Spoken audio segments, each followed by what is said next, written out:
à tous et à toutes.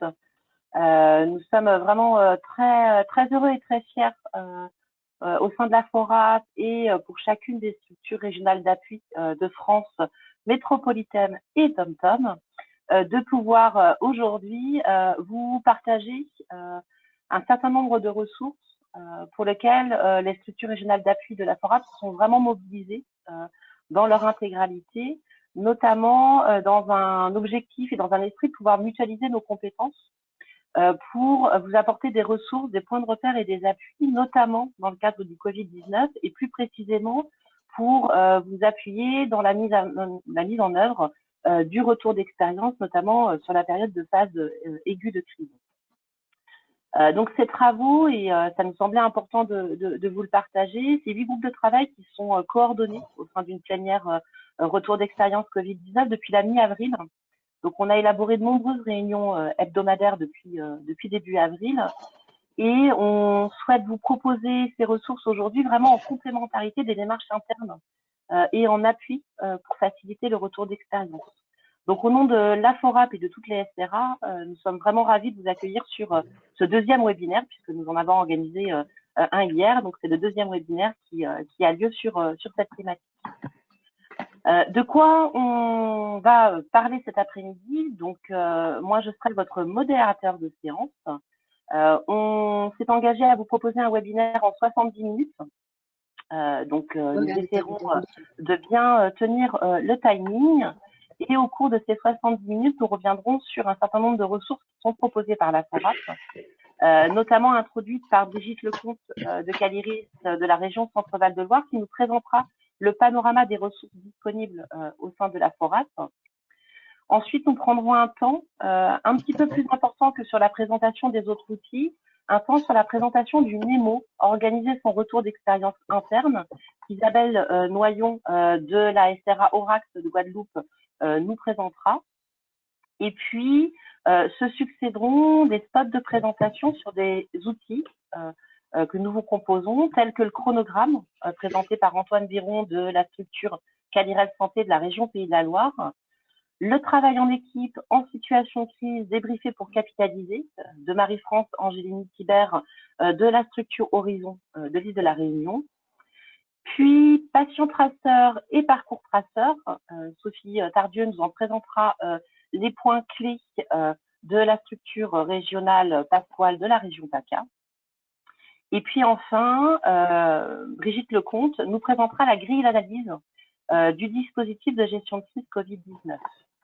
Nous clôturerons cette séance de webinaire sur d'autres travaux en cours. Là, on vous fait une présentation, un focus sur les ressources d'ores et déjà présentes et disponibles, mais nous travaillons encore sur d'autres thématiques telles que le recueil expérience usagée, l'adaptation l'évaluation du dispositif de gestion de crise aux soins primaires et encore le sujet de la capitalisation régionale.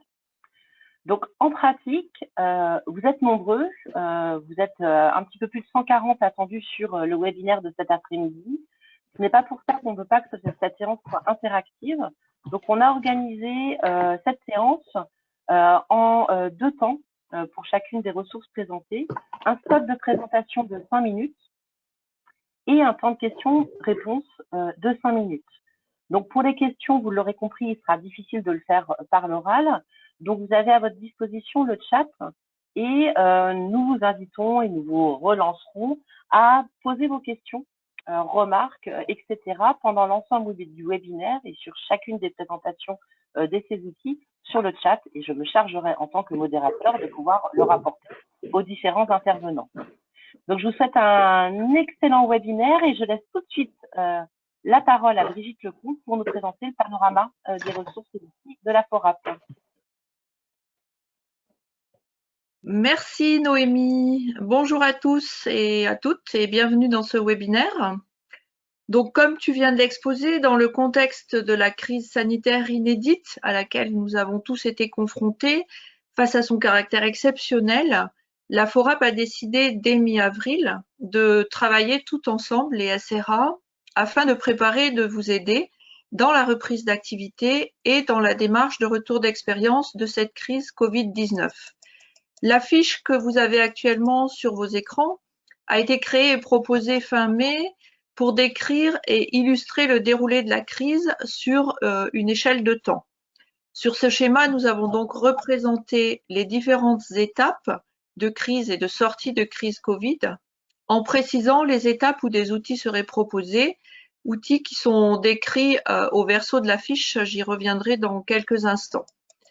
Alors, il y a d'abord eu, bien sûr, le temps de l'alerte, avec le déclenchement des plans blancs, des plans bleus, des plans de continuité d'activité, puis le temps de gestion de la crise même, avec la mise en place en général dans chaque structure d'une cellule de crise, appelée parfois aussi copile de crise, et puis bien sûr une très très forte mobilisation de tous les professionnels. Est venu le temps progressif de la reprise d'activité, pour laquelle nous avons mis à disposition des plans de retour d'activité adaptés à chaque secteur sanitaire, médico-social et ville. Et aujourd'hui, c'est le temps du retour d'expérience, un temps essentiel avec la proposition de plusieurs outils élaborés donc de façon collaborative au sein de la FORAP et testés auprès d'établissements, dont peut-être certains d'entre vous, de professionnels et de structures volontaires que nous tenons à remercier bien sûr. En effet, cette crise, elle a entraîné des modifications majeures dans les organisations, dans les pratiques professionnelles, avec des innovations en termes de techniques, de coopération, de communication avec l'ensemble des parties prenantes. Et à l'échelle de chaque structure, de chaque équipe, il est aujourd'hui essentiel d'analyser en profondeur, de façon collective, structurée, la manière dont son propre système, ses organisations, ses pratiques ont été impactées. C'est pour cela qu'on mobilise la méthodologie dite du retour d'expérience, qu'on appelle aussi REX ou RETEX. C'est une approche précise, rigoureuse, qui se mène pas à pas, sans précipitation, pour tirer des enseignements, identifier les pratiques à conserver ou celles à adapter, les points forts, mais aussi les difficultés et les faiblesses qu'il faut exploiter. Notre objectif, c'était de construire et de mettre à disposition de vos structures, des établissements, des professionnels de soins primaires, différents outils opérationnels pour vous aider dans cette démarche de retour d'expérience. Au verso de la fiche, Marianne, si tu peux l'afficher, vous retrouverez la liste des différents outils. Le temps que la diapo arrive, voilà, merci. Donc, vous avez la liste des différents outils tels qu'on l'avait conçu au départ. Ça a un tout petit peu évolué, on vous en parlera vers la fin. Vous retrouvez les objectifs qu'on a voulu donner à ces outils pour vous guider en fait par rapport à ce que vous souhaitez évaluer et mettre en œuvre dans vos structures. Et puis des conseils sur le bon moment pour mobiliser chacun de ces outils que nous vous proposons. Aujourd'hui, donc, nous sommes presque au terme de notre production et nous allons vous présenter plusieurs ressources disponibles. Le mémo ou guide méthodologique, vraiment qui est un peu notre Bible, organiser son retour d'expérience en interne et les différents outils créés. Un chronogramme qui va permettre de recenser les décisions prises et leur impact sur les organisations. Un kit complet pour le travail en équipe, s'interroger sur son fonctionnement, ses réussites et ses marges de progression. La mobilisation de la méthode patient-traceur, parcours-traceur sur la crise. Et puis une auto-évaluation clé en main du dispositif de gestion de crise. Voilà. Je vais donc passer tout de suite la parole à Isabelle de Aurax, la SRA de Guadeloupe, pour vous présenter le mémo. Merci Brigitte. Bonjour à tous. Donc, avant de présenter le mémo, je vais peut-être vous expliquer un petit peu la genèse de ce mémo. Au cours de la deuxième quinzaine du mois de mai, dans le cadre des travaux de la FORAP, nous avons conduit des sondages auprès de professionnels de quelques régions test pour connaître un petit peu vos points de vue et vos attentes vis-à-vis d'une démarche de retour d'expérience. Et les résultats de ces sondages ont montré d'une part un intérêt très marqué pour les professionnels pour cette démarche de RETEX et vraiment une envie d'en faire rapidement bénéficier les organisations. et d'autre part, l'appréhension de deux écueils principaux qui étaient le manque de temps et le manque de maîtrise méthodologique. Donc, c'est assez logiquement qu'un des premiers outils élaborés et mis à disposition par la FORAP a été ce mémo méthodologique, organiser son retour, son rétexte, son retour d'expérience interne. Je crois qu'on a un message sur le diaporama. Je ne sais pas.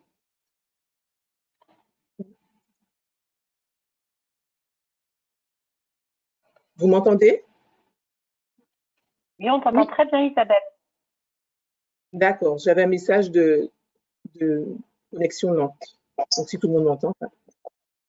Donc, les objectifs de ce mémo méthodologique qui a été donc conçu sont de 3 ordres. Le premier objectif, c'est de démystifier cette démarche en se disant que finalement, le retour d'expérience, c'est vieux pour l'humanité, c'est-à-dire qu'on cherche à apprendre de ses expériences passées pour mieux appréhender l'avenir. Et donc, il s'agissait, ce mémo, de replacer cette finalité vertueuse du rétexte dans le contexte d'une organisation complexe comme peuvent l'être nos structures, avec la finalité d'en augmenter la résilience. Le deuxième objectif du mémo, c'était de clarifier les attendus de cette démarche rétexte.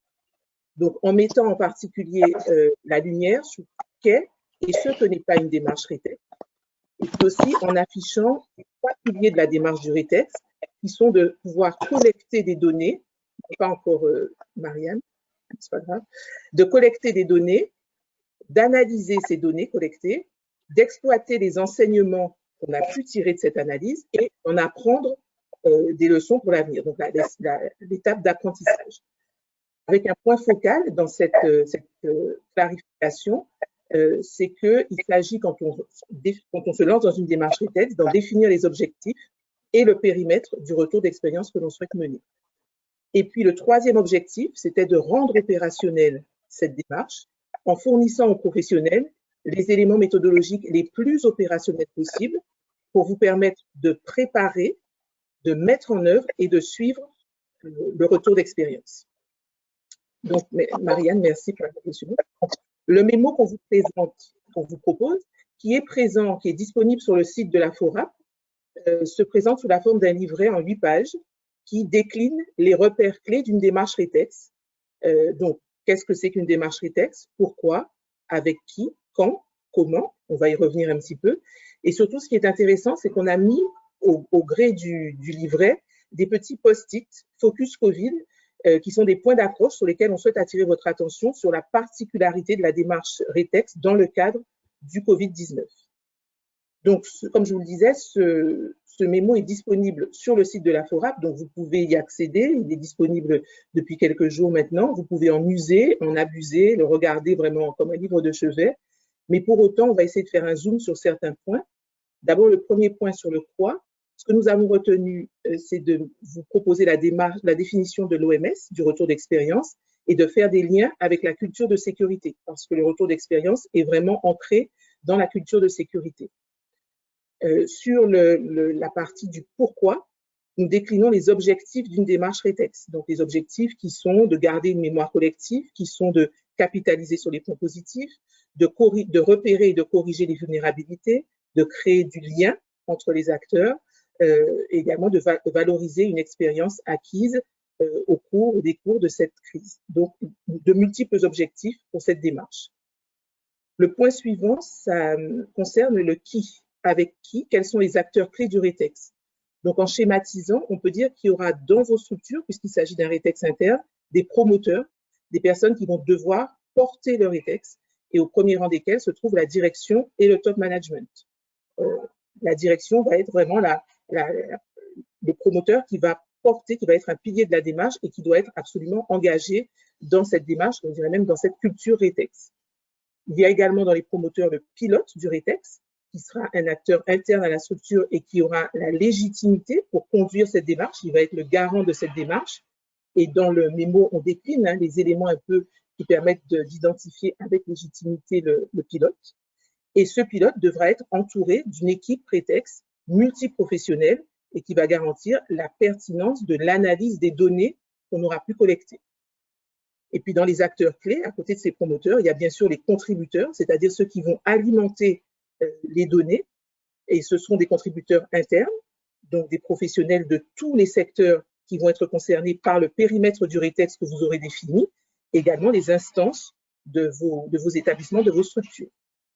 Et puis des contributeurs externes, et en particulier les usagers.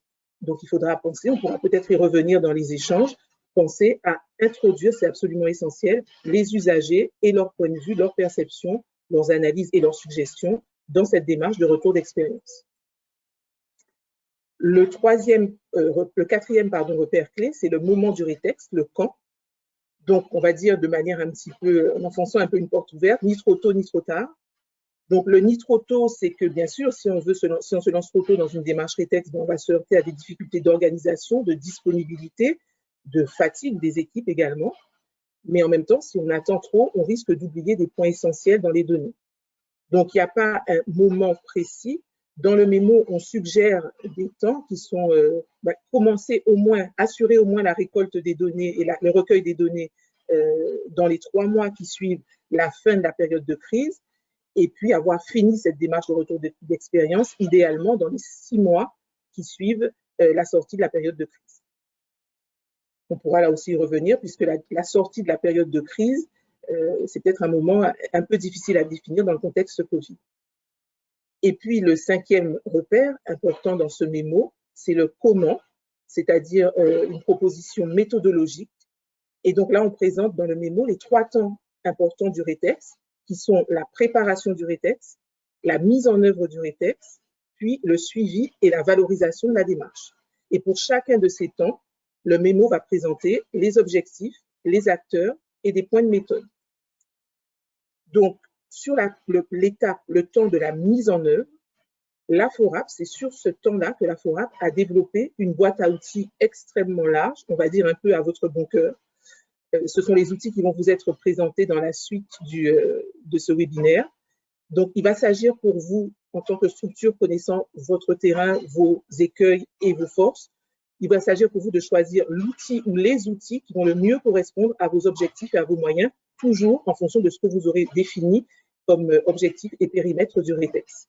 Et donc, le mémo met aussi en perspective ces différents outils et leur utilisation possible dans la démarche.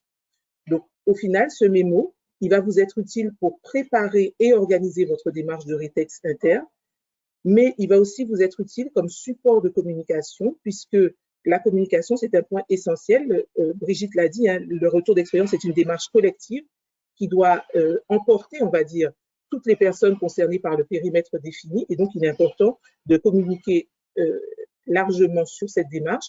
Et c'est à cet effet qu'on a également mis à disposition sur le site de la FORAP et sur le site de Voicera une version du mémo en facilitation graphique. Donc, vous avez une illustration, un petit extrait sur la diapositive, où vous avez vraiment les points clés, mais sous une forme très agréable à regarder et qui peut être utilisée pour vos supports de communication. Donc, en résumant, hein, ce qui a été, on peut dire, pour un rétexte réussi, il faut une direction engagée, un pilote formé, une équipe rétexte investie, une méthodologie formalisée et des professionnels associés.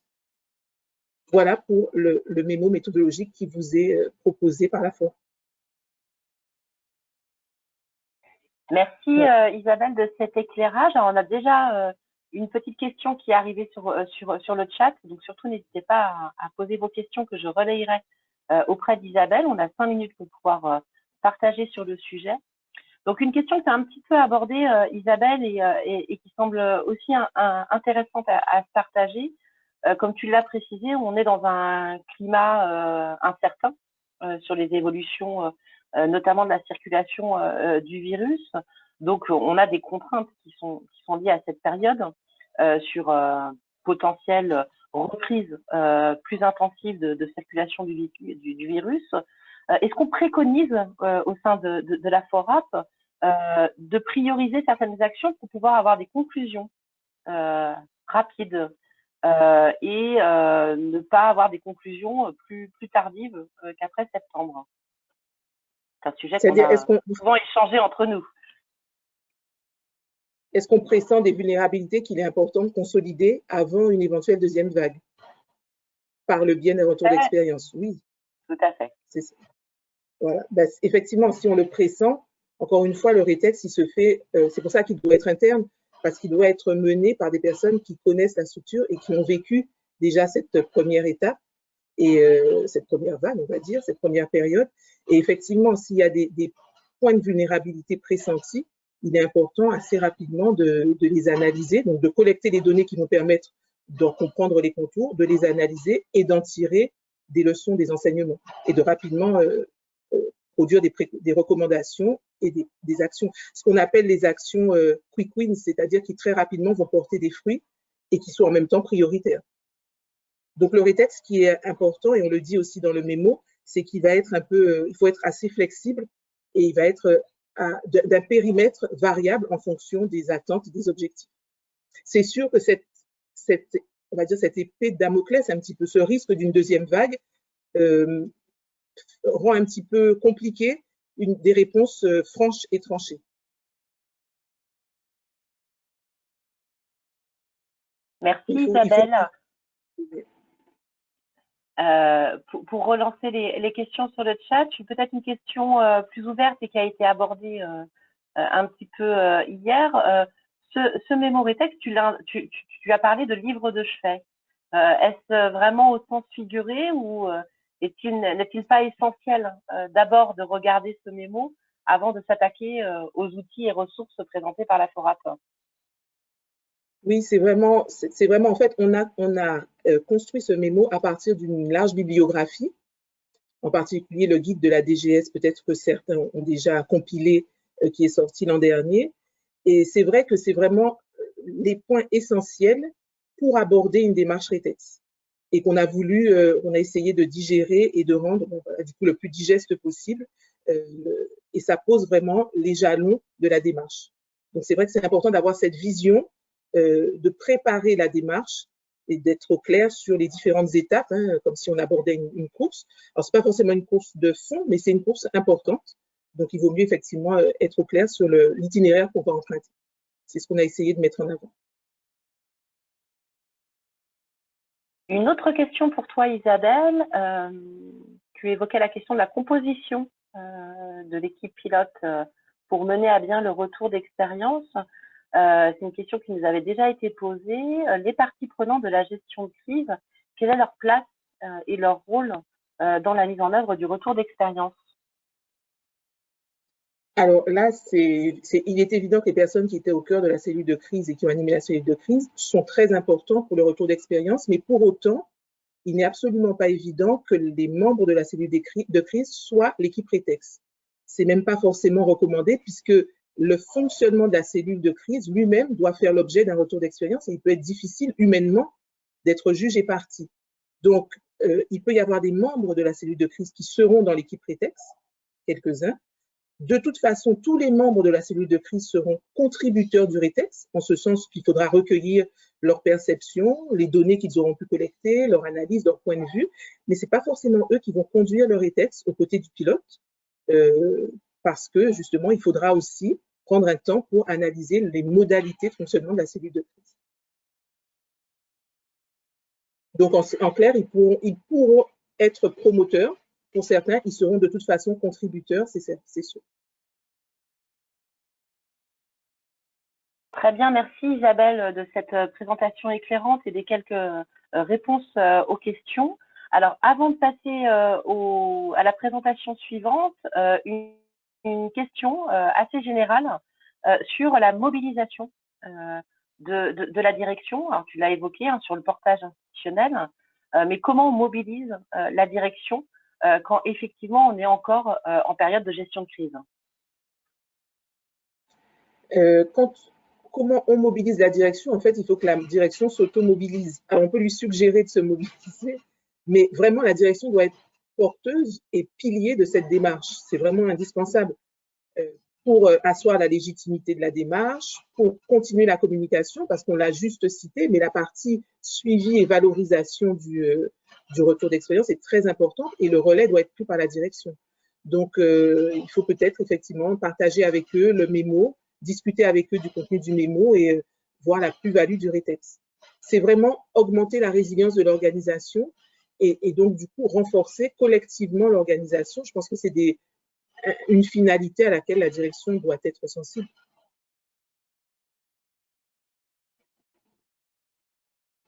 Merci. Donc, toutes les questions qui vont arriver sur le chat, hein, je les centralise et on reviendra sur certains points qui sont abordés tout au long de ce webinaire.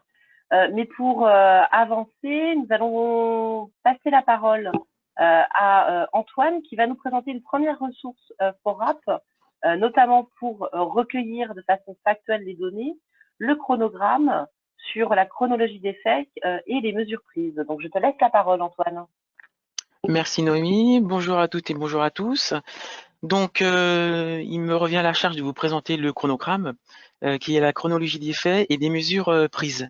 Donc, l'objectif de ce premier outil qu'on vous propose, c'est identifier les étapes clés et mesurer les impacts sur les organisations suite aux différentes décisions, événements externes qui se sont succédés.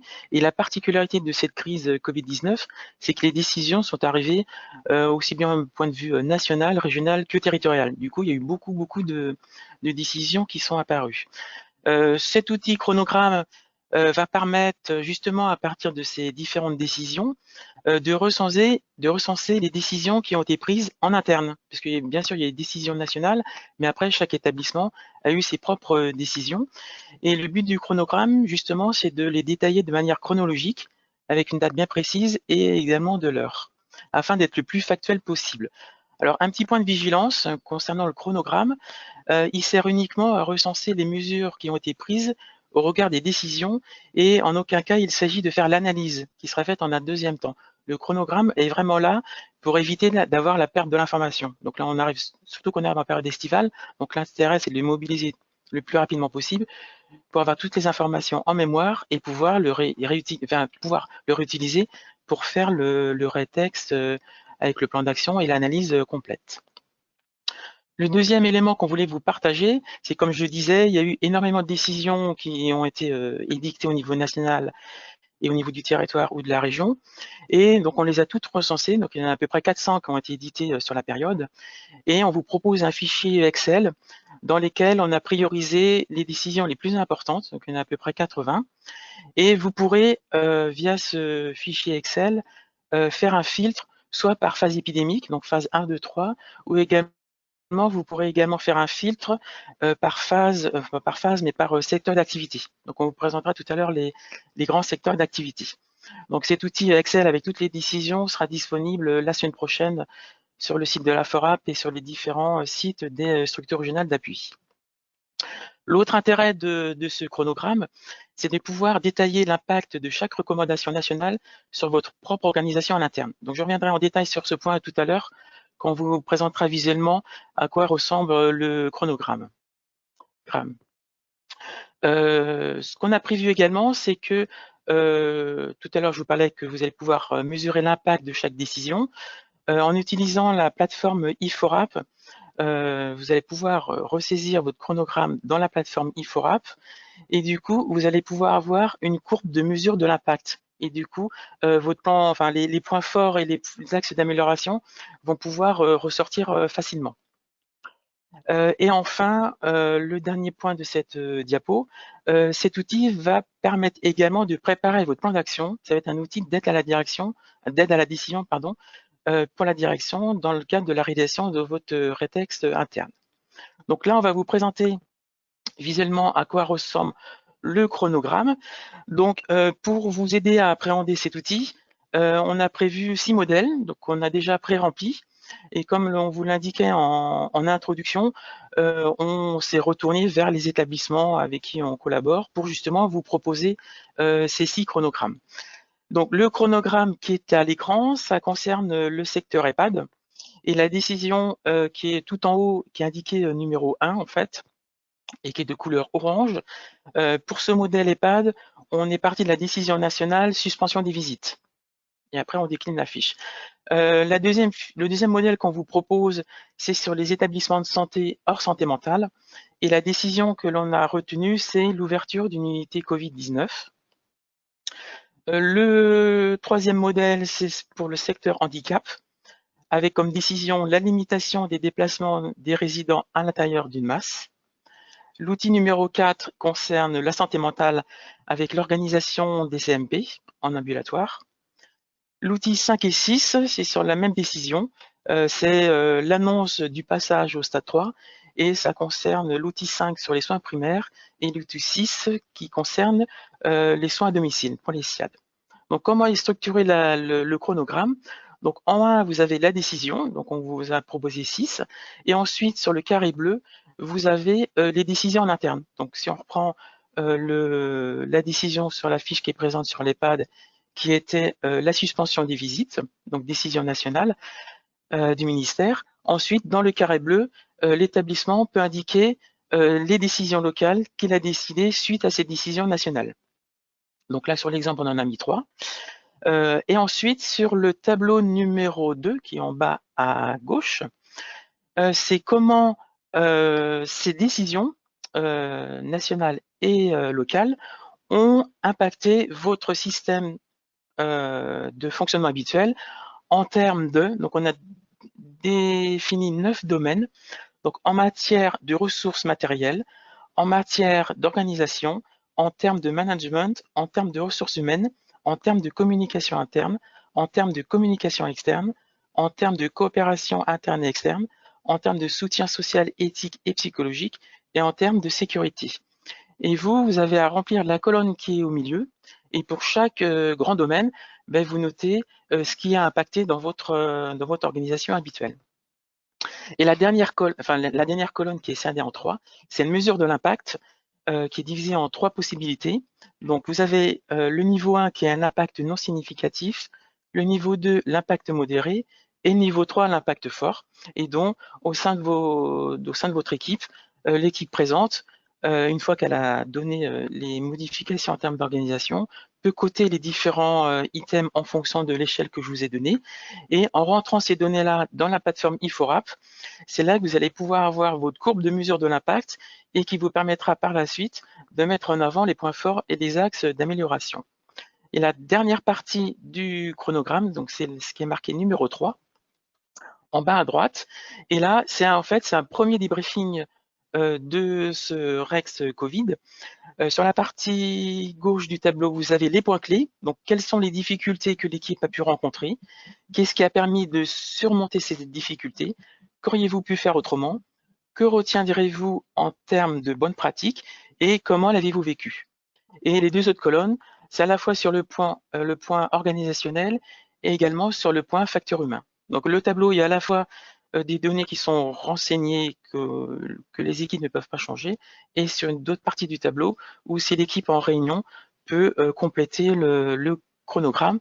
Et comme je vous disais en introduction, il est là uniquement pour éviter de perdre l'information, mais il n'est pas là pour faire l'analyse de manière complète. Donc voilà, Noémie, pour la partie chronogramme. Merci beaucoup, Antoine, de cette présentation. Donc, en attendant, quelques questions apparaissent sur le chat pour répondre à monsieur ou madame Orion. Effectivement, les outils sont disponibles auprès de vos structures régionales d'appui et selon les modalités de mise à disposition de votre SRA. Donc, je ne sais pas de quelle région vous dépendez, mais je vous invite à vous rapprocher effectivement de votre structure régionale d'appui, et ce qui est le cas en fait pour l'ensemble des ressources mises à disposition par la FORAP. Alors, une petite question et un petit commentaire.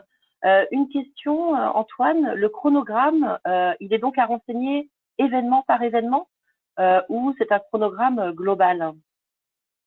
En fait, c'est au choix de l'établissement. Le chronogramme, il peut être fait au niveau établissement. Du coup, ça sera un chronogramme un peu important, mais il est possible de faire un chronogramme au niveau d'un service, au niveau d'un pôle, voire au niveau d'une unité. Après, il faut voir en fait ce qui a pu le plus impacter dans les organisations pour voir le niveau de périmètre où on applique le chronogramme. Mais effectivement, on peut l'utiliser au niveau d'un service, au niveau d'un pôle. Il n'y a pas de, c'est ouvert. Il n'y a pas de, chacun fait en fait un peu comme il veut. Alors, merci pour ta réponse, Antoine. Je pense que la question était plus sur la question de la temporalité. Est-ce que chaque tableau est utilisé pour chaque événement, ou est-ce que c'est un tableau globalement pour l'ensemble de la crise? Alors en fait, comment il a été construit, c'est une décision nationale Et de cette décision nationale, il peut y avoir des décisions locales qui ont été édictées. Et après, le chronogramme, on le fait sur les décisions locales. Et au niveau de la temporalité, en fait, l'établissement choisit ce qui est plus simple et le plus efficace pour lui. Je ne sais pas si j'ai bien répondu à la question. Oui, donc c'est événement plutôt par événement, pardon, oui. Événement, tout à fait. Événement par événement, tout à fait. Une remarque, l'outil est intéressant, mais si on n'a pas commencé à collecter des données dès le début de la crise, le compléter a posteriori semble laborieux. Alors effectivement, je crois que cet outil-là aussi propose un récapitulatif des décisions nationales. Oui, donc c'est le point 2 dont je parlais sur la première diapositive. Donc en fait, il y a un fichier Excel au niveau qui a été fait au niveau de la FORAP. Les 400 décisions ont été passées en revue à peu près, à peu près les 400 décisions. Et de ces décisions-là, il y en a 70 qui ont été jugées importantes et prioritaires. Et du coup, elles sont dans le fichier Excel. Et le fichier Excel a été conçu de manière à ce que les établissements puissent faire un tri en fonction de la temporalité de la crise, donc étape 1, étape 2, étape 3, enfin niveau 1, niveau 2, niveau 3, et également au niveau de chaque type de secteur d'activité, donc EHPAD, établissement de santé hors santé mentale, secteur handicap, santé mentale, soins primaires et SIAD. Merci beaucoup Antoine pour ces éléments de réponse. Donc, une approche systémique intègre aussi le recueil de l'expérience des équipes. Donc, je vais tout de suite passer la parole à Marie-France qui va nous présenter la ressource sur le sujet du travail en équipe en situation de crise, débriefé pour capitaliser. Je te laisse la parole, Marie-France. Oui, merci beaucoup Noémie. Bonjour à toutes et à tous. Alors Isabelle, c'est à votre bon cœur. Alors nous, dans notre groupe, nous avons choisi de travailler sur les facteurs humains. Alors il y a beaucoup de choses, c'est énorme. Facteurs humains, culture de sécurité, tout ça pour la sécurité du patient. Alors, on s'est dit que pour pouvoir savoir quels étaient les impacts sur le travail en équipe, sur les ressources, sur leur utilisation pendant la crise, ce qui est un enjeu quand même assez fondamental et indispensable, eh bien, nous avons décidé dans un premier temps de faire une proposition sur le travail en équipe. Et là encore, le travail en équipe, c'est hyper important en termes de quantité de possibilités de questionnement. Donc, nous avons ciblé certains items que nous avons évalués comme étant les plus représentatifs, et cela afin que vous puissiez, lorsque vous décidez d'utiliser cet outil, de tirer les enseignements de ce que vos équipes ont pu offrir en termes de sécurité des patients pendant la crise de la Covid-19. Alors, il est vrai que pour pouvoir travailler sur cet outil, il faut quand même à la base qu'il y ait un certain degré de maturité de ce que l'on appelle le travail en équipe et de son management. Cela dit, pendant la crise, il est fort possible que certaines équipes se soient dévoilées en fait, et du coup, c'est tant mieux parce que celles-là aussi, elles vont pouvoir, comme celles qui ont un peu cette habitude, elles vont pouvoir capitaliser tous ces acquis fait pendant la crise, et elles vont capitaliser sur ce qui a été super bien, super bon, et puis ce qu'il a été peut-être un petit peu moins, où on se dit, on pourrait bien mieux faire, donc allons-y. Alors, de toute façon, quoi qu'il en soit, les équipes ont été créatives, elles ont su renouveler leur fonctionnement, leur organisation, elles ont su montrer du soutien, de la confiance, de la coopération, des initiatives entre ses membres, mais aussi avec les patients et souvent leurs proches quand elles le pouvaient. Alors, elles méritent un peu qu'on s'y intéresse, et c'est pourquoi on vous propose cet outil. Et du coup, ce que l'on vous propose, c'est sur la base d'un questionnaire, donc avec une trentaine de questions. Sur cette base, eh bien, on va essayer de recueillir le vécu des professionnels d'une équipe. Et nous allons voir deux façons, il y a deux options de pouvoir travailler sur ce travail en équipe et ce qu'on peut en retrouver. La première option, c'est de passer le questionnaire qu'on vous propose aux membres de l'équipe, de recueillir leurs réponses, de les analyser, et ces résultats, cette analyse des questionnaires, eh bien, on les débriefe en séance. Alors, cette option, on peut l'utiliser quelle que soit la taille de l'équipe, hein, qu'elle soit petite, qu'elle soit grande, qu'elle soit moyenne, on peut l'utiliser. La deuxième option, c'est de mobiliser l'enquête directement en séance de débriefing.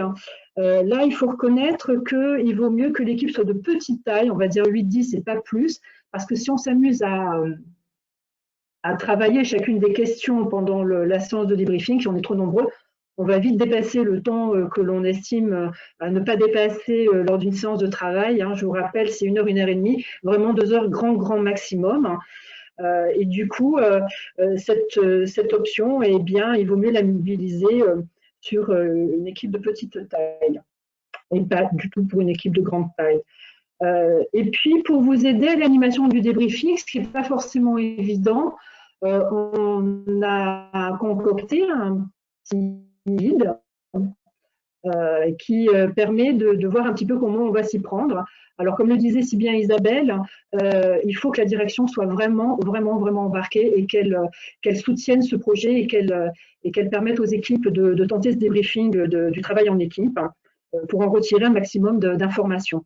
Ce qui va être important, c'est que du coup, est-ce que Marianne, tu peux passer Oui, à la deuxième diapo? Ces questionnements, en fait, vous allez voir, ce guide, il va vous permettre pendant le débriefing de permettre à ce que l'animateur, on va dire plus l'animateur que le pilote de ce retour d'expérience du travail en équipe, eh bien, utilise ce que l'on appelle la méthode de la facilitation. Alors, tout le monde n'est pas rompu à cet exercice et à cette méthode. Peut-être que dans votre établissement, il y a quelqu'un qui sait le faire. Mais si par hasard ça n'est pas le cas, ce guide essaye de vous expliquer un petit peu comment il est intéressant de s'y prendre pour pouvoir recueillir de façon à la fois bienveillante et favorable ce retour d'expérience sur le travail en équipe. Donc vous voyez là une partie du questionnaire qui va vous servir de base à ce débriefing. Là, ce sont simplement les 7 premières questions. Et puis, bien, vous allez pouvoir soit le faire remplir par vos professionnels sur la plateforme IFORAP, qui va vous permettre donc de récupérer toutes les informations qui vont être saisies par le professionnel et vous donner les résultats, vous faire le compte-rendu de ce qui s'est passé dans votre équipe. Voilà. Si ce n'est pas le cas, vous inquiétez pas, surtout quand c'est une petite équipe, parce que si c'est trop grand, ça va être un petit peu difficile. Mais vous pouvez le faire par une saisie par 1 ou 2 personnes. Mais on vous conseille plutôt à ce que ce soit les professionnels qui fassent directement la saisie sur la plateforme IFORAP. Autre chose qui est important de savoir, c'est que ce travail en équipe, nous l'avons conçu pour une équipe médico-soignante, ça paraissait évident, mais pas que. On peut s'intéresser à une équipe médico-technique, on peut s'intéresser à une équipe technique, on peut s'intéresser également à une équipe administrative, pourquoi pas. Par contre, nous vous déconseillons de le prendre tel quel pour l'utiliser sur des interfaces et voir comment plusieurs équipes se sont entendues pour former la grande équipe de prise en charge du patient. Voilà donc ce qu'on pouvait vous proposer et que l'on a tenté de faire le mieux et le plus court possible pour recueillir un maximum d'informations tout de même. Voilà. Merci Marie-France. Donc je pense que tu as des petits soucis de connexion parce qu'on a le son de ta voix qui est quelquefois assuré. Voilà, super. Noémie ? Du coup, quelques petites questions. Oui. Ah, zut. La voix vient de loin, c'était ça. Marie-France, du coup, je disais peut-être que c'est parce que la voix vient de loin. D'accord. Quelques petites questions, donc je crois que tu y as en partie répondu. Effectivement, c'est un questionnaire qui ne s'adresse pas qu'aux équipes médico-soignantes, mais qui peuvent s'adresser aussi à toute forme d'équipe. Une question très intéressante, est-ce que c'est un outil institutionnel ou c'est pas plutôt un outil qui s'adresse entre guillemets à l'encadrement, ou du moins à l'échelle d'un périmètre de fonctionnement d'équipe, et n'est-il pas nécessaire de former ou de sensibiliser les cadres, l'encadrement, notamment pour alimenter la réflexion du retour d'expérience? Alors, c'est vrai que le questionnement que l'on propose, il se situe au niveau de l'équipe. Mais travailler sur l'équipe ne veut pas dire que cette équipe est dans une bulle dans son établissement. Finalement, toute la chaîne managériale, depuis le top management jusqu'à l'encadrement de proximité, a tout intérêt à favoriser ce travail et à le porter. Et bien entendu, l'encadrement de proximité a une part importante pour la partie opérationnelle de ce retour d'expérience du travail en équipe. Merci Marie-France. Une autre question, effectivement, c'est un outil qui propose deux solutions. Et une question qui vient de Madame Do. Vaut-il mieux compléter le questionnaire chacun de façon individuelle ou ensemble en équipe? Ça dépend de ce que l'on a choisi. Alors, comme je le disais, l'option 2, en fait, va être sur un débriefing et avec l'utilisation directe du questionnaire. Et là, comme l'équipe n'est pas très nombreuse et que c'est une petite équipe, on peut se permettre que ce soit rempli, enfin, les réponses soient apportées ensemble, on va dire, pendant le débriefing. Par contre, on vous déconseille fortement de le faire dès que l'équipe est un petit peu trop grande et il vaut mieux que les réponses soient faites individuellement. De toute façon, ces réponses sont anonymisées. Il n'y a que la grande famille de métiers qui va être, et puis éventuellement qui vous êtes, mais de façon très, très générique, votre tranche d'âge ou votre ancienneté, et ça va permettre aux personnes de se libérer pour pouvoir répondre, ce qui va permettre quand même de recueillir des informations sur lesquelles on ne pensait peut-être pas forcément avoir ce type de réponse, pour pouvoir ensuite les rediriger au cours du débriefing, pour pouvoir les retravailler et vraiment sortir ce retour d'expérience. Donc, c'est vraiment... Oui, l'équipe est petite, on fait le questionnement pendant le débriefing et là c'est tout le monde en même temps. Sinon, faites plutôt du questionnaire individuel. Pour reprendre les propos d'Isabelle, c'est à votre bon cœur. Du coup, il y a une trame de questionnement qui peut être mobilisée effectivement en questionnaire individuel ou en débriefing en équipe. Merci beaucoup Marie-France. Je vais, avant juste de laisser la parole à Sophie, peut-être redire qu'effectivement le questionnaire et le guide complet sont disponibles auprès de vos structures régionales d'appui, et que notamment dans ce guide, il y a vraiment toutes les questions de la conduite de projet, notamment option 1 et option 2, telles que l'a décrite Marie-France. Et je vois juste une petite question sur le temps de complétude du questionnaire. C'est moins de 5 minutes. C'est assez rapide. Et on aborde bien entendu la perception du fonctionnement de l'équipe pendant la période de crise. Donc, c'est vraiment un regard équipe. On reste encore... C'est pas du tout un regard individuel, tout à fait. C'est vraiment le regard de l'équipe qu'il va falloir ressortir.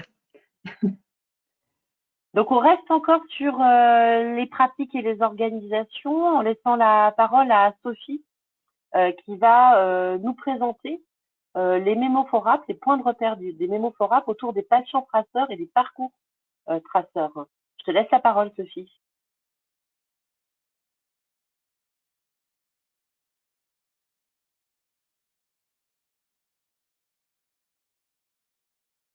Alors, Sophie, je pense que ton micro est coupé. Voilà, bonjour, excusez-moi. Donc, oui, comme je disais, donc nous, notre groupe, nous avons décidé de travailler sur une méthodologie que beaucoup d'établissements connaissent aujourd'hui, puisqu'il s'agit de la méthodologie des traceurs, patients traceurs et parcours traceurs. L'objectif de notre groupe, en fait, c'était de mettre à disposition des établissements des outils qui vont permettre d'évaluer et d'analyser les pratiques et les organisations professionnelles en s'appuyant et en croisant les expériences des patients et des équipes.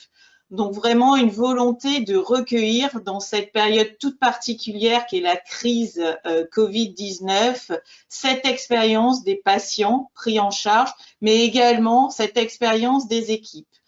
Donc nous avons mis à disposition des établissements 4 outils, donc 2 mémos, un mémo patient traceur en période de crise Covid et un mémo parcours traceur en période de crise Covid. Ces mémos vont vous permettre de préparer et d'organiser vos traceurs, mais ils vont également vous permettre de communiquer autour de ces traceurs. Dans ces mémos que vous retrouvez sur le site de la FORAP et sur le site de vos SRA, nous avons indiqué des exemples de parcours traceurs à évaluer, des exemples de profils de patients à évaluer, et nous avons fait figurer quelques points de vigilance pour réaliser ces traceurs en période Covid. Comment s'organiser, comment organiser vos entretiens avec les patients, avec les équipes et comment valoriser cette expérience. En plus de ces 2 mémos à disposition, nous allons vous mettre à disposition et en demandant à vos SRA, vous aurez 2 grilles, une grille d'entretien patient-traceur en période Covid et une grille pour analyser vos parcours traceurs en période Covid. Ces grilles, vous le verrez, elles sont complètement inspirées des grilles que nous connaissons tous, les grilles validées par l'HAS, mais nous avons intégré des critères d'intérêt spécifiques à la prise en charge en période de crise. Donc, quelques exemples. Nous avons intégré tout ce qui concerne l'anamnèse de la prise en charge de ces patients, des critères d'intérêt sur le dépistage et le diagnostic réalisé, des critères d'intérêt sur les nouvelles pratiques organisationnelles en période de crise, mais également des critères concernant la logistique propre à ces périodes de crise, des critères sur le savoir patient sur cette pathologie Covid et également des critères sur les processus collaboratifs développés entre les équipes et les patients. Nous avons, au travers de ces grilles, également fait des focus sur les thématiques importantes dans le cadre de cette période de crise, à savoir l'information du patient, l'information de son entourage, les droits du patient et la dignité. L'idée de ce travail, c'est vraiment d'utiliser ces traceurs pour disposer du point de vue du patient et de l'équipe sur un parcours en période de crise. La deuxième idée, c'est vraiment de repérer et de travailler sur les événements marquants survenus au cours de ce parcours en période de crise et qui auront été rapportés non plus par les professionnels, mais par les patients.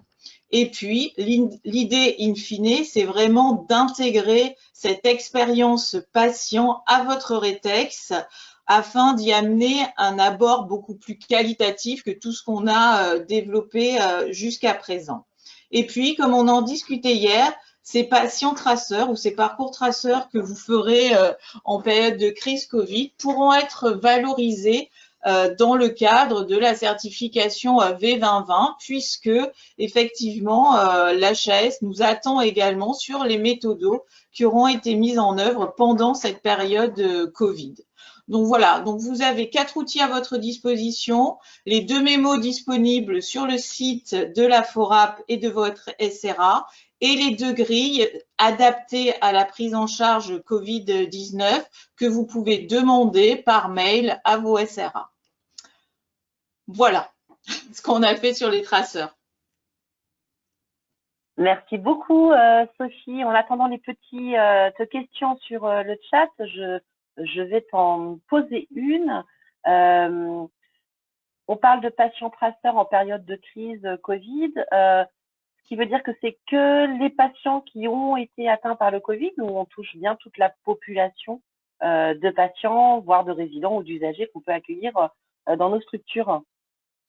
Alors, on a voulu l'outil le plus large possible et pour répondre à ta question, ces grilles s'intéressent aussi bien aux patients pris en charge pour une pathologie Covid, donc diagnostiqués positifs, mais également à toutes ces autres populations qui ont été impactés par le Covid, mais qui n'étaient pas forcément diagnostiqués Covid.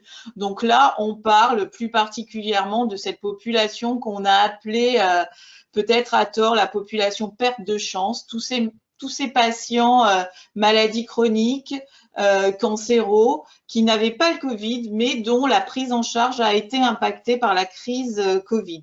Donc cela rentre également dans le périmètre d'évaluation de ces traceurs que nous avons spécifiés. Nous les avons testés, ça marche bien et on a vraiment un retour sur l'expérience de ces patients Covid plus ou autres patients en période Covid qui nous permet d'alimenter de manière assez originale les rétextes de nos établissements. Alors, deux autres petites questions, Sophie. La première, est-ce que les grilles traceurs peuvent être adaptées aux établissements de santé mentale? Totalement, puisqu'on est parti de la grille sur le patient traceur spécifique à la prise en charge MCO. Ces grilles ont souvent été adaptées dans les établissements de santé mentale. Vous pouvez, si vous avez déjà une grille patient traceur santé mentale, rajouter uniquement les thématiques spécifiques à la prise en charge Covid. Et du coup, vous avez un patient traceur en établissement santé mentale pendant la période Covid. Alors, une autre remarque intéressante qu'on a abordée aussi hier, c'est vrai que globalement, les outils qu'on produit et qu'on propose ne sont pas si différents que cela de la philosophie d'amélioration continue et de la culture sécurité. Tu as évoqué le lien entre cette méthode-là de patients traceurs en période Covid et les attendus de la Haute Autorité de Santé. Est-ce que tu peux aller un petit peu plus loin du coup dans le lien que tu fais entre la mobilisation de la méthode et ce qu'on pourrait attendre d'un établissement en termes de démarche d'amélioration continue? Oui. Alors, en l'état de nos connaissances actuelles concernant la certification V2020, on sait que la méthode du patient traceur va vraiment être très développée dans le cadre des visites de certification et l'HAS nous attend, nous, établissements, sur la réalisation de patients traceurs en interne. Donc sur cette fameuse démarche d'amélioration continue de la qualité. Certes, on a tous été impactés dans nos pratiques, dans notre vie quotidienne par la crise Covid. Mais quand l'HAS viendra nous visiter, on pourra leur dire, mais regardez, nous avons continué à mener du patient traceur, à essayer de recueillir cette expérience toute particulière des patients et des équipes en période de crise. Ça va nous permettre de montrer à l'HAS non seulement que nous avons continué à travailler dans cette démarche d'amélioration continue de la qualité, mais que cet outil nous a vraiment servi à évaluer et analyser nos pratiques et nos organisations en période de crise et pas uniquement en période, j'allais dire, de routine de prise en charge. C'est dans ce sens que on peut faire le lien entre outils développés par la HAS en période, on va dire, normale et outils utilisés en période de crise. Et nous, au sein de nos établissements, on a mis en place ces patients traceurs Covid et on voit qu'on peut vraiment améliorer les choses avec cette expérience patient croisée à l'expérience équipe en période de crise.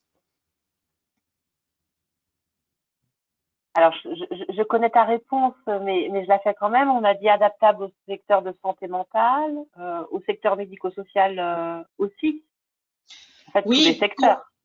Oui, elle est complètement adaptable, toujours comme je disais tout à l'heure par rapport aux établissements santé mentale. On récupère les blocs spécifiques à la prise en charge en période Covid et on les intègre dans les grilles, en l'occurrence ici spécifiques au médico-social. On peut, j'en profite, on peut également faire du patient traceur et du parcours traceur inter-établissement, puisque ça aussi on l'a testé, ça marche très bien et on a à disposition des grilles inter-établissement. Je pense par exemple aux patients qui ont été transférés en période Covid. ceux qui sont partis de Grand Est pour aller sur une autre région, ceux qui ont eu des transferts interétablissements au sein d'une même région. Ces grilles sont totalement adaptables. Voilà, et à tous les secteurs pour répondre à Carole. Donc oui, aussi en soins longue durée, aussi dans le secteur handicap, en soins primaires, en maison de santé pluridisciplinaire aussi. En fait, à partir du moment où on a un parcours, on a une équipe, on a un patient, la méthode du patient traceur, en fait, elle peut être déployée. Une question intéressante sur laquelle effectivement patient traceur en période de circulation active du virus. On est dans une période, alors on ne peut pas dire que le virus ne circule plus, on voit bien l'actualité au jour le jour, mais est-ce que vous avez donné des préconisations, des précautions, notamment pour adapter la méthodologie, notamment l'interview patient, aux règles, mesures barrières? Oui. Alors tous ces questionnements qu'on s'est posés, puisque quand on a commencé à réaliser ces patients traceurs, on était vraiment au pic de la crise, figurent dans le mémo patient traceur. On a adapté le contexte, notamment de réalisation des entretiens en face à face avec le patient. Vous pouvez réaliser ces patients traceurs en visioconférence ou en réunion téléphonique. Ce sont souvent des patients qui sont rentrés chez eux après une période d'hospitalisation. Donc tout ça figure dans les mémos. On a adapté également la réalisation des réunions d'équipe. Vous savez, en général, on se met à une trentaine autour de la table. Ce n'était pas possible en période Covid. Donc on adapte. On fait ça dans des amphis avec une distanciation sociale ou par visioconférence. Tout cela figure dans les détails pragmatiques dans le mémo qui est mis à votre disposition. Merci beaucoup, Sophie, pour toutes ces précisions. Donc là, on vient de vous présenter un certain nombre de panels de ressources et d'outils qui s'intéressent aux pratiques et aux organisations, on va dire, parcours dans l'offre, dans l'accompagnement et la prise en charge des patients. Vous l'aurez compris, en fait, ces outils-là, ils s'inscrivent vraiment dans une dynamique culture-sécurité. Et quelque part, les méthodologies n'ont pas été réinventées puisqu'elles sont déjà existantes. Le retour d'expérience, il n'a pas été inventé en période de gestion de crise. Il existe, il est mené au sein des structures. Donc, c'est vraiment des panels de ressources que chacun doit s'approprier et adapter. Là, on va passer à un autre outil qui va être dans l'évaluation, plutôt du dispositif de gestion de crise, comment les structures se sont organisées dans leur dispositif de gestion de crise pour faire face à la crise Covid-19. Et je vais tout de suite laisser la parole à Brigitte qui va nous présenter l'outil et les ressources associées. Merci. Alors effectivement, cette dernière ressource disponible permet d'évaluer en fait le dispositif de gestion de crise tel qu'il a fonctionné ou fonctionne encore pour certains. Cette ressource a été adaptée aux structures sanitaires, médico-sociales ou mixtes.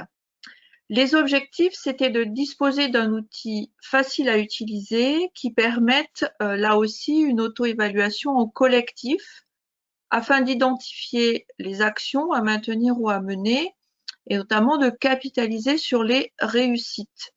C'est un outil clé en main qui est accompagné lui aussi, le groupe a travaillé sur un mémo pour vous guider dans son utilisation. Il s'agit tout simplement d'une grille Excel avec plusieurs onglets, un onglet méthodologie, un onglet pour les renseignements sur la structure, et c'est là que vous pourrez cocher sanitaire, médico-social ou mixte, et ça ouvrira ou pas certaines questions, je vais vous l'expliquer plus tard. La grille en elle-même, une synthèse, et puis un onglet sur les éléments de bibliographie sur lesquels nous nous sommes appuyés pour construire le questionnaire.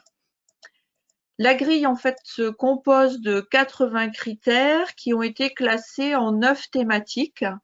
On a cherché à balayer depuis le cadre réglementaire, le fonctionnement de la cellule de crise ou son équivalent, un COPIL ou voilà, tout dépend dans vos organisations comment vous l'avez nommé, l'impact sur l'organisation de l'établissement, les ressources humaines et matérielles, la logistique, la communication, et puis la coordination avec les partenaires et la reprise progressive de l'activité.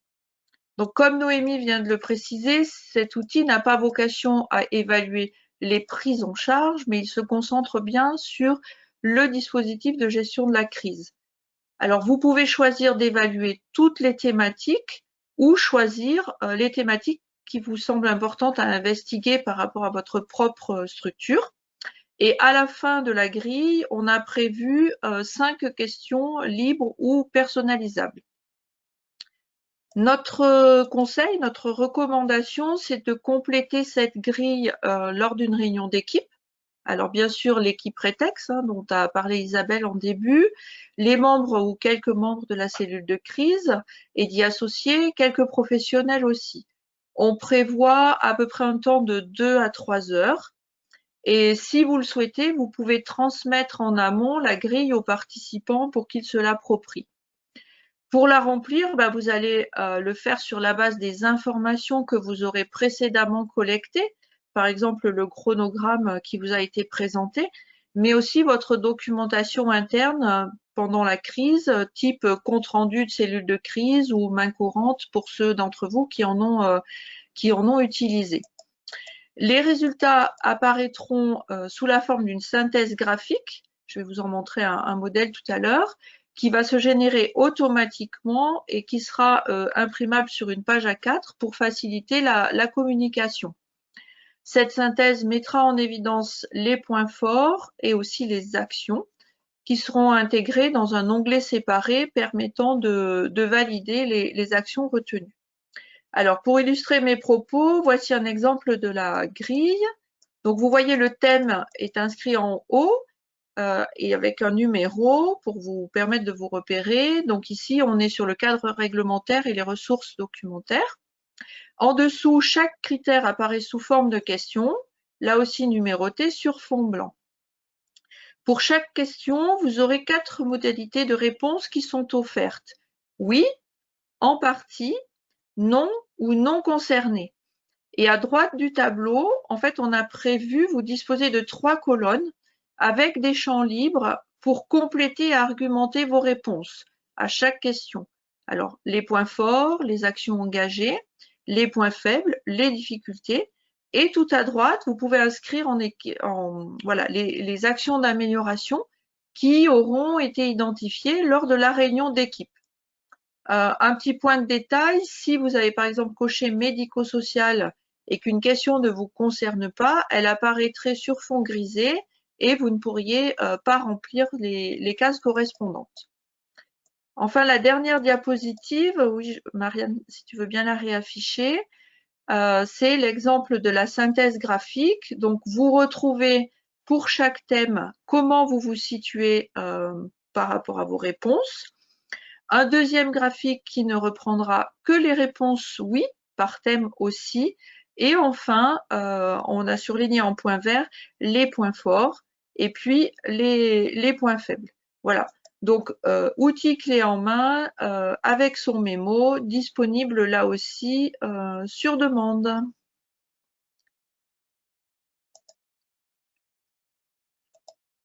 Merci beaucoup, Brigitte. On a peut-être quelques petites questions qui vont arriver sur le chat.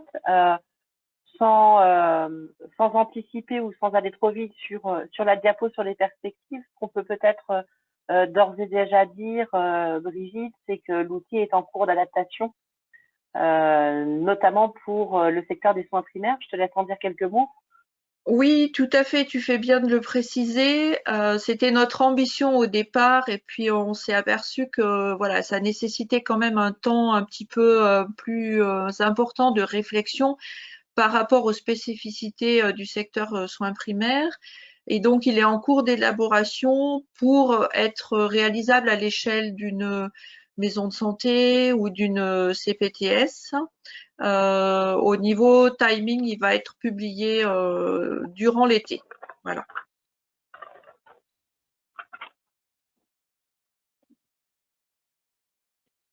Alors, on a une question très technique, Brigitte. savoir si les non concernés sont exclus dans le calcul des pourcentages. Alors non, de mémoire, ils apparaissent sur le… Attends que je me remette dessus. Sur la synthèse graphique proposée, mais pas sur le graphique qui synthétise les réponses oui. Merci. Voilà. De nouveau, une question sur la disponibilité de la grille. On le redit, on l'a indiqué dans le chat, tous les outils complets, vous pouvez vous rapprocher de votre structure régionale d'appui qui vous les mettra à disposition. Ce que vous allez retrouver sur le site de la FORAP, c'est les mémos synthétiques de chaque présentation d'outils. Mais l'enjeu pour nous, c'est au-delà de vous outiller, c'est aussi de vous venir en appui pour faciliter la mise en œuvre. Donc, n'hésitez pas à vous rapprocher de vos structures régionales d'appui qui vous mettront à disposition l'ensemble des ressources actuelles et celles à venir au fil de l'eau.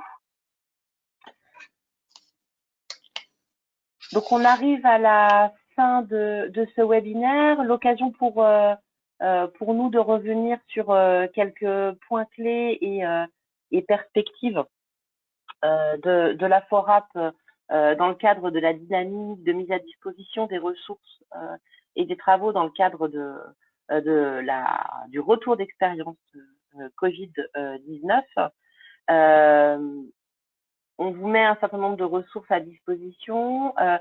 C'est vrai qu'on a encore d'autres ressources en cours de réflexion, notamment une question portait sur la question des soins primaires, effectivement. Un groupe spécifique sur le soin primaire est en cours à la fois pour adapter l'outil d'évaluation du dispositif de gestion de crise en soins primaires et aussi se questionner sur comment outiller et accompagner les professionnels en soins primaires. Ça a été aussi évoqué par Sophie et martelé à plusieurs reprises par Isabelle, l'importance de pouvoir associer l'ensemble des parties prenantes à la mise en œuvre du retour d'expérience. Et ça, c'est un message fort que la FORAP souhaite passer. Et un groupe est en cours de rédaction, de réflexion pour favoriser le recueil d'expériences des usagers au niveau représentation des usagers, association de patients ou usagers, patients, résidents, proches et aidants, notamment pendant la période de gestion de crise. Et puis enfin, on réfléchit aussi à l'enjeu de la capitalisation régionale, bien entendu. L'idée, c'est de recueillir et puis aussi de capitaliser sur les réussites, les points d'amélioration pour pouvoir partager les expériences entre les différentes structures. Le message principal qu'on souhaitait vous passer, c'est que la mise en œuvre du retour d'expérience, c'est une vraie opportunité. On l'a dit à plusieurs reprises et je crois que chaque présentation d'outils a été replacée dans le contexte de la démarche d'amélioration continue des questions de qualité et de sécurité des soins. C'est des outils qui sont une vraie opportunité pour améliorer les pratiques et les organisations et qui ne remplacent pas des outils que vous avez mis en place ou qui sont déjà en place au sein de vos structures. Hier, un participant évoquait le fait de mobiliser les rencontres sécurité à l'issue du retour d'expérience. Oui, bien évidemment, il faut s'appuyer sur ces ressources déjà existantes, l'analyse des événements indésirables, le recueil des plaintes et réclamations. Il existe des indicateurs de pratiques cliniques, il existe un certain nombre de ressources qui peuvent aussi vous permettre d'alimenter votre retour d'expérience. Donc, les ressources qu'on vous propose ici, elles ne se substituent pas telles quelles à vos choix de conduite de projet. Elles doivent vraiment venir en appui de votre réflexion. Posez-vous la question de quel objectif et quel périmètre vous souhaitez donner à votre retour d'expérience et piochez l'outil qui correspond à votre objectif et à votre périmètre. Dans tous les cas, au-delà de cet outillage, l'ensemble des structures régionales d'appui et la FORAP, elles sont vraiment mobilisées à vos côtés, et notamment pour pouvoir vous faciliter l'accès aux ressources et l'appui à la mise en œuvre. Donc, en pratique, rapprochez-vous de vos structures régionales d'appui pour pouvoir avoir à disposition l'ensemble des outils, des ressources, et la FORAP continue sa réflexion pour pouvoir poursuivre la production de ressources et de points de repère pour faciliter la mise en œuvre du retour d'expérience. Au nom de tous les intervenants